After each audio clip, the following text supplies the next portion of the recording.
Siang itu cuaca mendung menambah dingin suasana di dalam kamarku. Masih terbayang ketika majikanku tadi mengurutku. Dan hal itu membuatku begitu takut, aneh, tapi juga penasaran. Terus terang, itu adalah pengalamanku yang pertama, di mana aku diperlakukan berbeda oleh majikanku. Seperti timbul gelenyar aneh dalam diriku yang membuatku bingung dan bertanya-tanya, apakah yang terjadi padaku? Aku lantas menuju kamar mandi untuk membersihkan diri. Tapi, betapa kagetnya aku saat memperhatikan segitiga bermudaku dalam keadaan basah. Padahal, aku tak merasa ingin buang hajat. Dan anehnya lagi, ada aroma yang aneh pada barang itu. Sebelum kulanjutkan cerita pengalaman itu, kenalkan namaku Retno. Saat itu usiaku 29 tahun. Aku anak bungsu dari 5 bersaudara yang semuanya wanita. Kakak-kakakku juga bekerja sebagai pembantu rumah tangga. Ibuku sudah meninggal sejak aku berusia 3 tahun, sehingga ayahku menikah lagi, tapi tak dikaruniai momongan. Ketika kakak-kakakku pergi merantau, tinggal aku bersama ayah dan ibu tiriku di desa terpencil daerah Jawa Timur.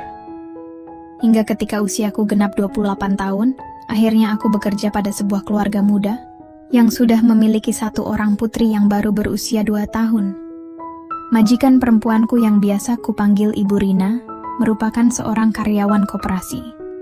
Sementara bapak majikanku, Pak Dolah, merupakan seorang pegawai di sebuah instansi pemerintahan. Kehidupan di dalam rumah tangga majikanku bisa dikatakan harmonis. Dan mungkin hal itu pula yang membuatku kerasan tinggal bersama mereka.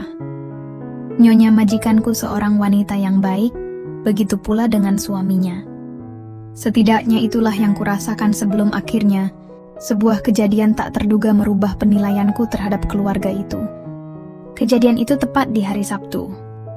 Ketika nyonya majikanku sedang bekerja, sementara Pak Dolah setiap Sabtu dan Minggu libur. Praktis di rumah tinggal aku, bapak majikanku dan anaknya. Entah ada angin apa, hari itu aku merasa kurang enak badan. Mungkin karena hujan-hujanan kemarin waktu aku pergi ke pasar. Padahal malam harinya, aku sudah minum tolak angin untuk meredakannya.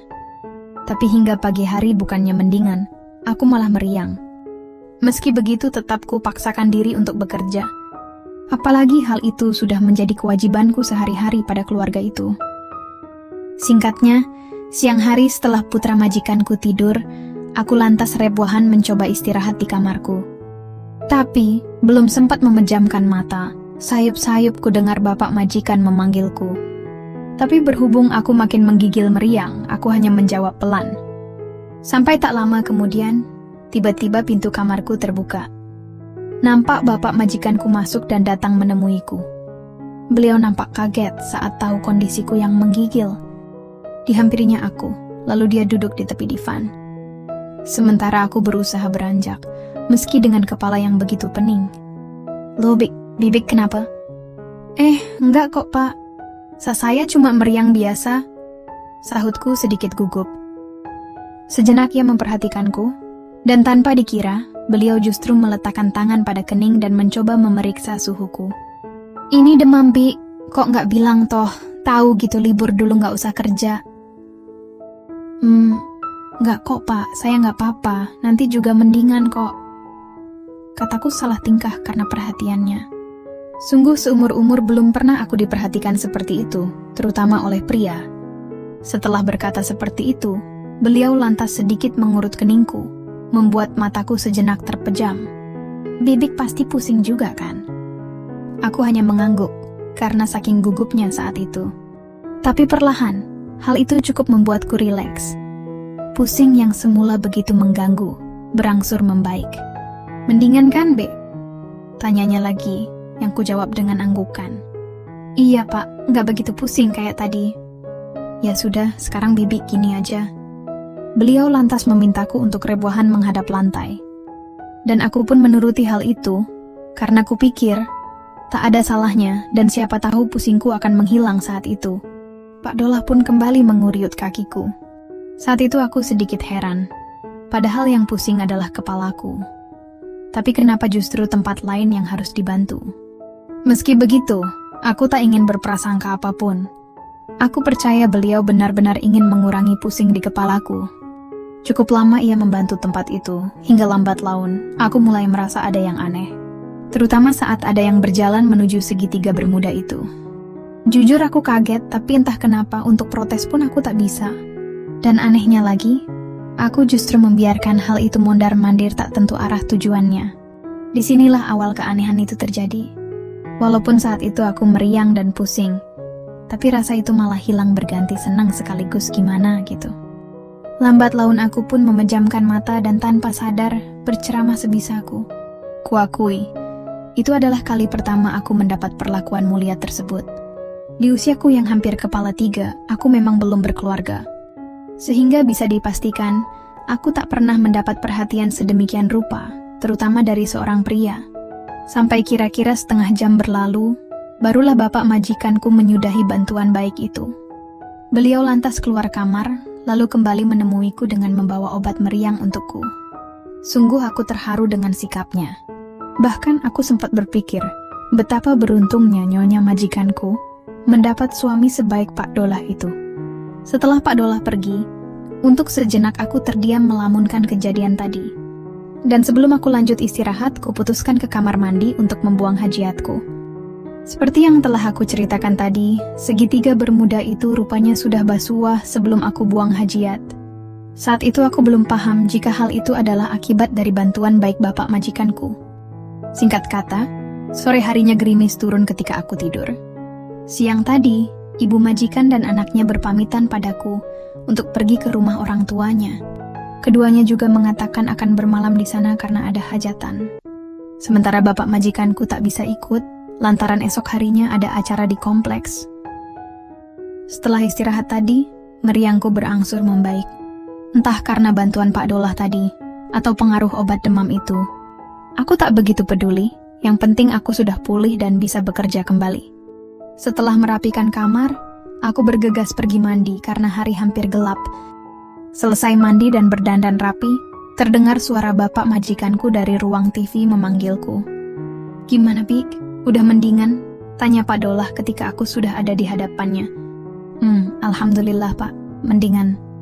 "Syukurlah Bik, ya sudah, kalau gitu buatin bapak kopi ya." Aku mengangguk dan bergegas ke dapur membuat kopi, lalu kembali dengan meletakkannya di depan meja TV. "Silahkan kopinya Pak." Setelah berkata seperti itu, aku kembali ke dapur menyiapkan makan malam untuk majikanku itu. Nah, tapi baru beberapa langkah berjalan, "Pik, tunggu dulu." Pak Dolah memanggilku, membuat aku menoleh. "Ya Bapak, ada apa?" "Duduklah sini, temani Bapak nonton TV," katanya sambil menepuk kursi, memintaku duduk di sebelahnya. Tapi saya mesti. "Sudah, masaknya nanti aja." Sebenarnya aku sedikit heran saat itu, karena biasanya beliau tak pernah memintaku seperti itu, terutama saat ada nyonya di rumah. Tapi berhubung dia majikanku, dan tadi sudah membantuku, maka aku pun mengiyakan saja hal itu. Tanpa prasangka apapun, aku duduk di sebelahnya. Kami duduk bersama, memperhatikan acara TV drama kolosal Indosiar. Selama nonton TV, tak ada percakapan di antara kami. Selain karena canggung, aku juga bingung untuk memulai obrolan dengannya. Hingga beberapa menit kemudian, di saat aku fokus memperhatikan TV, aku kaget karena tiba-tiba Pak Dolah kembali menguyut pundakku. Jujur aku merasa sedikit risih dan ingin segera pergi dari tempat itu. Tapi entah kenapa, perasaan aneh seperti siang tadi kembali timbul di benakku. Terutama ketika telapak Pak Dolah mulai hijrah dari satu bidang ke bidang anugerah yang kuasa itu. Spontan aku merem, dan baru tersadar jika wajah Pak Dolah sudah ada di sisiku. Hembusan angin itu membuatku mewinding. Otakku seakan buntu tak dapat berpikir jernih. "Bibik bisa bantu masalah saya kan?" Sontak aku kaget bercampur heran. "Mama, masalah apa Pak?" tanyaku berpura-pura tak tahu, walaupun sebenarnya aku paham kemana arah ucapannya itu. "Ya, masalah itulah," katanya sambil lebih mendalami perannya saat itu. Aku tak menjawab. Jantungku deg-degan antara ragu dan takut. Tapi saya bimbing kok, Pi," timpalnya padaku. Aku yang hendak menjawab, akhirnya urung tatkala Pak Dolah meraih dagu, dan sambutan perkenalan pun ia haturkan saat itu. Hari sudah berganti malam, gerimis pun berubah menjadi hujan. Tapi anehnya, bukan hawa dingin yang kurasakan, melainkan hawa panas yang hadir begitu saja. Aku hanyut akan nirwana. Bahkan aku tak tahu sejak kapan hilangnya segitiga Bermuda serta kabinet negara lainnya. Dan ya, malam itu menjadi malam yang paling beda untukku. Kemurnian mutiara itu pun ku berikan dengan ikhlas dan ridha pada majikanku. Pak Dolah yang memang sudah pro, mampu membawaku seolah terbang bak pesawat Boeing 77. Kendati demikian, aku tak pernah menyesali hal itu. Bahkan kalau boleh jujur, aku tak ingin buru-buru mengakhiri kebaikan mulia itu. Tapi sayangnya, sebelum aku sampai pada tujuan baikku, Pak Dolah tiba lebih dulu dengan raut wajah sedikit malu. Maaf ya Bi, saya parkir duluan. Karena tak ingin tersinggung, aku berusaha tersenyum dan berpura-pura lugu. Iya, nggak apa-apa kok Pak. Aku bisa memakluminya. Dan mungkin waktu yang singkat itu sudah cukup membuatnya sesenangan. Aku juga berpikir, mungkin di lain waktu, ia bisa memperbaiki kekeliruannya itu. Setelahnya aku lantas beranjak hendak pergi. Tapi, mendadak Pak Dolah kembali menarik tanganku. Ia lantas membawaku menuju tempat di mana ia biasa mengadakan rapat paripurna dengan istrinya itu. Loh Pak, apa Bapak ada masalah lagi? Hehehe, iya Bik, jawabnya sambil tersenyum. Alhasil malam itu, rapat paripurna negara pun kembali digelar guna menyongsong masa depan yang lebih ceria lagi. Aku benar-benar tak mengira, rupanya Pak Dolah begitu tekun dan tak gampang menyerah. Hal itu terbukti, lantaran rapat paripurna itu baru berakhir ketika menjelang adzan subuh tiba. Paginya aku terjaga lebih awal dari biasanya. Aku memang biasa bangun pagi guna menyiapkan sarapan untuk majikanku. Nampak Pak Dolah masih molor, sehingga ku biarkan saja, apalagi hari itu adalah hari Minggu. Sambil memotong sayuran, tanpa sadar aku senyum-senyum sendiri mengingat kejadian baik semalam. Sungguh aneh, tapi juga ada sesenangan jika mengingatnya. Dan singkatnya, setelah menyelesaikan masakanku, aku lanjut bikin kopi lalu ku antar ke kamar majikanku. Rupanya Pak Dolah masih molor. Karena tak ingin mengganggu majikanku, maka ku letakkan kopi itu di meja samping divannya. Tapi sayangnya, pada saat aku hendak meletakkan kopi itu, tak sengaja kakiku menabrak meja. Spontan Pak Dolah terjaga. Kupikir beliau akan marah karena sudah mengganggu waktu tidurnya. Tapi rupanya tidak. Ia tersenyum dan justru tiba-tiba saja beranjak lalu menarikku. Ih, Bapak, ini kan masih pagi toh. Aku yang paham arti senyuman itu pun mencoba mengingatkannya. Tapi bukannya menjawab, justru sebuah sambutan ku terima. Tunggu Pak Mah. Dan ya, teman-teman pasti bisa menebak bagaimana akhirnya pagi itu. Ya, pagi itu Pelabuhan Ratu lagi-lagi menjadi sarapan pagi untuk bapak majikanku. Dan saat itu pula mau tak mau aku pun harus senantiasa menyambut kebaikan dan kemuliaannya itu. Singkatnya, sejak saat itu keakrabanku dengan Pak Dolah pun berubah. Aku yang semula hanya menjadi pembantu di sana, mendadak berubah menjadi nyonya sementara untuknya. Tentunya aku menjadi nyonya ketika ibu majikanku sedang tak ada. Biasanya dini hari Pak Dolah akan menungguku di ruang TV jika di hari biasa. Dan sudah dapat dipastikan, kami akan mengulang perjalanan kebaikan-kebaikan seperti sebelumnya. Setidaknya keakraban itu berlangsung 1 tahun lamanya. Aku memang cinta pada Pak Dolah, tapi aku sadar kedudukanku di sana menjadi apa.